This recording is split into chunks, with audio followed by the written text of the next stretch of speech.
এতজন গেস্ট রয়েছে, তুমি কি তাদের একবারও জিজ্ঞাসা করেছো যে তারা কি খাবেন, মানে তারা চা খাবেন না কফি খাবেন, জিজ্ঞাসা করেছো?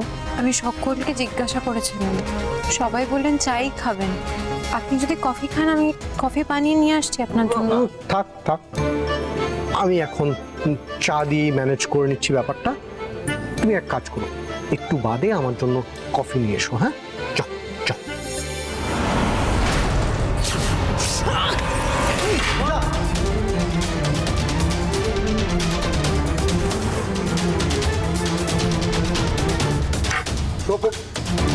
সোহাগ লাগেনি? সত্যি গাইয়া মেয়ে তো ঠিক মতো হাঁটতে চলতেও পারে না। গ্রামের মেয়েদের এতটাও বোকা ভাববেন না নেহা দিদি।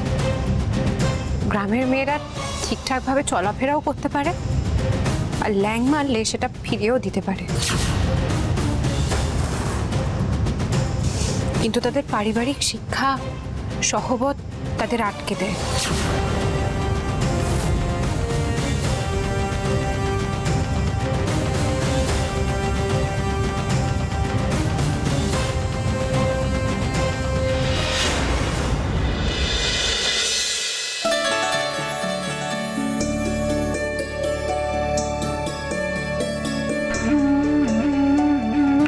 ও বৌদি, এই এই অসময়কে কফি খাইবো? সবাই তো গুলো চা খাইবো। সবাই চাই খেয়েছে, বিষ্টুদা জামাইবাবু বললেন একটু কফি খাবেন। আর এই বাড়ির জামাইটা তার হাজারো প্যাক না, সবাই যখন চা খাইতেছে চা খা না, ওনার কফি খাইতে হবে, আবার আজকের দিনে কফি খাইতে হবে। আরে কি মুশকিল, এক কাপ কফি তো চেয়েছে রে বাবা।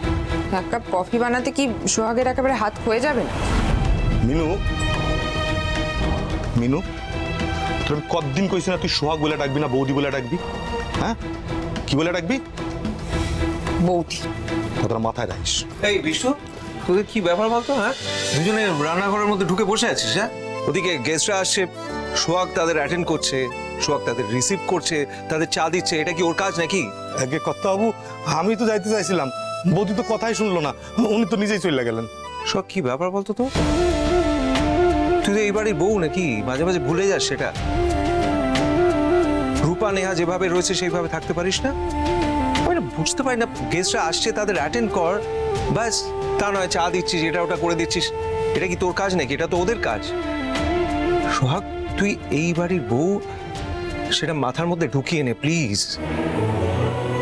তোরও দায়িত্ব আছে এই বাড়ির সম্মান রক্ষার, বুঝেছিস? তুই আমার কথা শুনবি।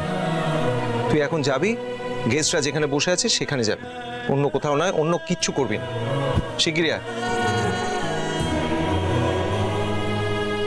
বৌদি, দেখলা তো কর্তব্য কিরম রাগে গেল।